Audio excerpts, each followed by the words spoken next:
शिर्डी आंतरराष्ट्रीय विमानतळाला आता जप्तीची नोटीस पाठवण्यात आली आहे। काकडी मल्हारवाडी ग्रामपंचायतीची थकबाकी पोटीही प्रशासनाने कारवाई केल्याचं सध्या समजतंय।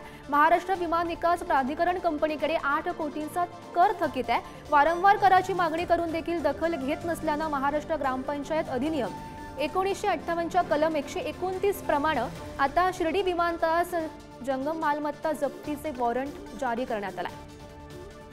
काय सांगाल, तुम्ही सरपंच आहात, काय प्रश्न आहे, किती कर थकलेला आहे?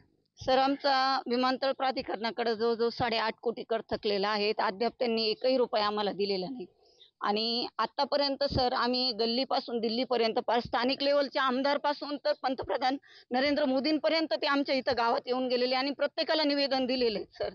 आमच्या कार्यकर्त्यांना, आमच्या बॉडीला, कमिटीला, आमच्यावाल्या फक्त तेवढंच काम, कोणी आलं की निवेदन घेऊन जायची आणि कराची मागणी करायची। आमच्याच गावात आम्हाला भिकाऱ्यासारखं वागायची अशी परिस्थिती झालेली आहे, कारण आमचा हक्काचा कर आम्हाला कुठलाही मिळेल। ग्रामस्थ म्हणून काय सांगाल की काय काय प्रश्न प्रलंबित आहे, काय काय बाकी आहे, काय कामं बाकी आहेत, तुम्ही सांगा। आतापर्यंत जर तुम्ही बघितलं साहेब, तर आतापर्यंत तुमच्या मीडिया बांधवांच्या माध्यमातूनच आमचा आवाज सरकारपर्यंत पोहोचण्याचा प्रयत्न झाला, पण बघितलं तुम्ही मागील कित्येक वर्षापासून इथं विमानतळ झालेलं आहे आणि आम्ही ह्या गावानी ह्या विमानतळाला 1,500 एकर जमीन दिलेली, कवडीमोल भावात दिलेली। आता कोणीतरी म्हणन का एका जमिनीने का फुकट दिली का, पण फुकट नाही जरी त्यांनी दिली तर कवडीमोल भावात दिलेली। 1.5 लाख रुपये, 2 लाख रुपये, 2.5 लाख रुपये एकरांनी जमीन दिलेली। का दिलेली आहे?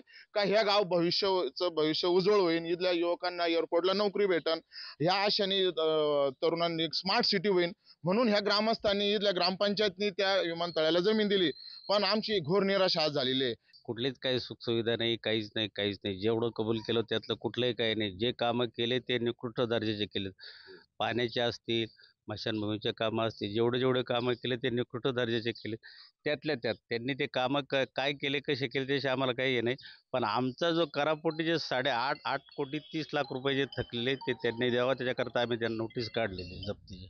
आता तरी शासन एका दुसऱ्या शासनाच्या यंत्रणेला मदत करेल का, याकडे लक्ष देईल का, हा प्रश्न उपस्थित होतोय।